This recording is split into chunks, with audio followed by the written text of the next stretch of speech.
हा काळा कपडा पाण्यानं भिजलेला आहे, त्याच्यानं अजून मी 5 मिनिट याच्यावर बसलो तरी मला काही असर पडत नाही।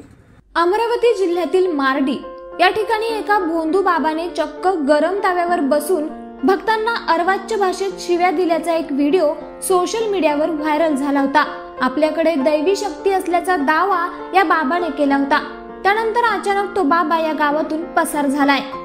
तर त्यानंतर सप्तखंजरी वादक सत्यपाल महाराजांनी देखील एक व्हिडिओ तयार करून सोशल मीडियावर प्रसारित केलाय। त्यामध्ये या महाराजांनी गरम तव्यावर बसण्याचं प्रात्यक्षिकच करून दाखवलं। त्यामुळे कशा प्रकारे लोकांची फसवणूक केली जाते हे या महाराजांनी या प्रात्यक्षिक व्हिडिओच्या द्वारे सांगण्याचा प्रयत्न केलाय।